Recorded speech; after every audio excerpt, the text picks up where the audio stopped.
এ পর্যন্ত বিশ্বকাপে যতগুলো খেলা হয়েছে, বিশ্বকাপের গ্রুপ পর্বের খেলা শেষের দিকে।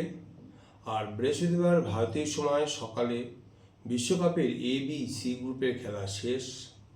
প্রতিটি দল 3টে করে ম্যাচ খেলে ফেলেছে। এই 3টে গ্রুপের সামগ্রিক কি তা একবার দেখা নেওয়া যাক, এবং দেখে নেওয়া যাক যে কোন দল কোন দলের সামনে পড়েছে, অর্থাৎ বেস্ট অফ 32 তার মধ্যে কার প্রতিপক্ষ কে হতে চলেছে। তো গ্রুপ এর দিকে যদি আমরা প্রথম নজর দিই, সেখানে আমরা দেখব মেক্সিকো 3 ম্যাচে 9 পয়েন্ট অর্জন করেছে। গ্রুপে চ্যাম্পিয়ন হয়েছে মেক্সিকো, 3টে ম্যাচেই জিতেছে তারা।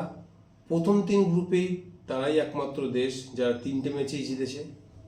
নকআউটের প্রথম রাউন্ডে CEF, H ও I গ্রুপের মধ্যে কোনো একটি তৃতীয় স্থানে থাকা দলের বিরুদ্ধে খেলবে আয়োজক দেশ। 2রা জুলাই ভারতীয় সময় ভোর 6:30টায় সেই ম্যাচ নিজেদের দেশেই দেখা যাবে। দক্ষিণ আফ্রিকা 3 ম্যাচে 4 পয়েন্ট। গ্রুপের শেষ ম্যাচে দক্ষিণ কোরিয়াকে হারিয়ে চমক দিয়েছে দক্ষিণ আফ্রিকা। প্রথমবার বিশ্বকাপের নকআউট উঠেছে তারা। 28শে জুন ভারতীয় সময় রাত 12:30টায় বিশ্বকাপের এক আয়োজক দেশ কানাডার বিরুদ্ধে তারা নামবে। আর দক্ষিণ কোরিয়া 3 ম্যাচে 3 পয়েন্ট। দক্ষিণ আফ্রিকার কাছে হেরে নিজের উপর চাপ বাড়িয়েছে দক্ষিণ কোরিয়া। আপাতত তাদের নিজেদের হাতে কিছু নেই, তাদের অপেক্ষা করে থাকতে হবে বাকি গ্রুপের ম্যাচগুলির উপরে। চেকিয়া 3 ম্যাচে 1 পয়েন্ট। একবার হতাশ করেছে চেকিয়া, 3 ম্যাচে 1টি মাত্র ড্র করেছে তারা, বাকি 2 ম্যাচে হেরেছে। গ্রুপে সকলের শেষে চেকিয়া, ফলে তাদের বিশ্বকাপ শেষ হয়ে গিয়েছে। আমরা যদি গ্রুপ বিতে আসি, সেখানে আমরা দেখব সুইজারল্যান্ড 3 ম্যাচে 7 পয়েন্ট অর্জন করেছে। 3 ম্যাচের মধ্যে 2টি ম্যাচ জিতেছে, 1টি ম্যাচ ড্র করেছে, এবং তারাই গ্রুপের শীর্ষে রয়েছে। ভালো দেখাচ্ছে কিন্তু তাদের। তবে নকআউটে তাদের প্রতিপক্ষ এখনও ঠিক হয়নি। EF, G, I O J গ্রুপের মধ্যে যে কোনো এক তৃতীয় স্থানে থাকা দলের বিরুদ্ধে তাদের মোকাবিলা করতে হতে পারে। 4ঠা জুলাই ভারতীয় সময় সকাল 8:30 থেকে হবে সেই ম্যাচ। কানাডা 3 ম্যাচে 4 পয়েন্ট। আয়োজক দেশ কানাডা 1টি ম্যাচ জিতেছে, 1টি ম্যাচ ড্র করেছে এবং 1টি ম্যাচ হেরেছে, ফলে গ্রুপের 2য় স্থানে শেষ করছে তারা। ফলে নকআউটে আমেরিকায় গিয়ে খেলতে হবে তাদেরকে। 28শে জুন ভারতীয় সময় 12:30টায় দক্ষিণ আফ্রিকার বিরুদ্ধে খেলতে নামবে তারা।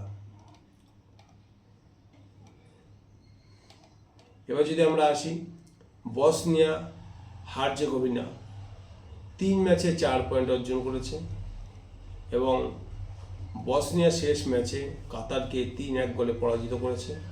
গোলপার থেকে কানাডার থেকে নিচে শেষ করেছে বসনিয়া, তবে এখনও সুযোগ রয়েছে তাদের। তার জন্য বাকি সব গ্রুপের ম্যাচের উপর নির্ভর করতে হবে তাদেরকে। তবে 4 পয়েন্ট থাকায় নকআউটে যাওয়া ভালো সুযোগ রয়েছে কিন্তু বসনিয়ার সামনে। কাতার 3 ম্যাচে 1 পয়েন্ট পেয়ে বিশ্বকাপ থেকে বিদায় নিয়েছে বলাই যায়।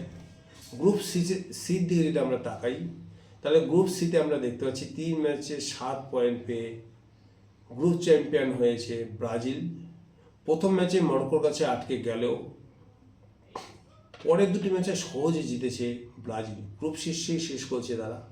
29শে জুন ভারতীয় সময় রাত 10:30টায় হিউস্টনে তাদের নকআউট ম্যাচে খেলতে নামবে, এবং তাদের প্রতিপক্ষ হবে F গ্রুপের 2য় স্থানে শেষ করা দল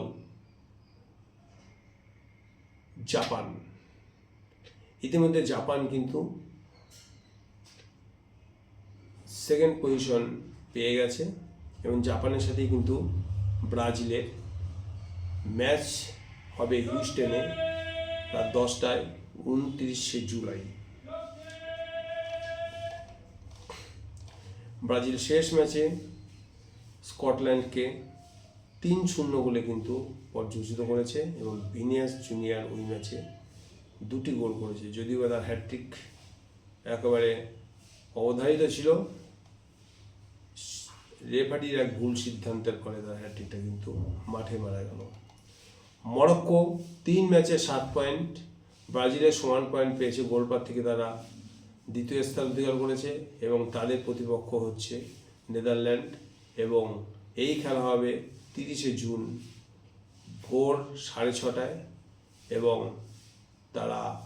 তাদের প্রতিপক্ষ হচ্ছে নেদারল্যান্ড। শেষ ম্যাচে মরক্কো কিন্তু হাইতিকে 4-2 গোলে পরাজিত করেছে। স্কটল্যান্ড 3 ম্যাচে 3 পয়েন্ট, তাদেরও যাওয়ার সম্ভাবনা ক্ষীণ রয়েছে, তবে অন্য দলের দিকে তাকিয়ে থাকতে হবে, তৃতীয় দল হিসেবে তারা যেতে পারে। হাইতি 3 ম্যাচে 0 পয়েন্ট, কোনো প্রশ্নই ওঠে না, বিশ্বকাপ থেকে তাদের কিন্তু বিদায় নিতে হচ্ছে। এই 3টে গ্রুপের মোটামুটি আভাস দিলাম, আরও 2-1 দিন অপেক্ষা করতে হবে। পুরো বেস্ট অফ 32 কার বিপক্ষে কে নামতে চলেছে সে বিষয়ে বিস্তারিত তথ্যসহ ভিডিও নিয়ে আসবো তোমাদের সামনে। তো আজকে এই পর্যন্ত। ভিডিওটি ভালো লাগলে লাইক এবং শেয়ার করতে একদম ভুলবে না। আর যারা এখন পর্যন্ত এই চ্যানেলটাকে সাবস্ক্রাইব করোনি, কিসের এত ওয়েট করছো? সাবস্ক্রাইব করে বলো, যাতে প্রতিবার সর্বপ্রথম তোমরাই আমার ভিডিও দেখতে পাও। তো ভিডিও দেখার জন্য অসংখ্য ধন্যবাদ। আবার দেখা হবে নতুন কোনো ভিডিওতে। বাই।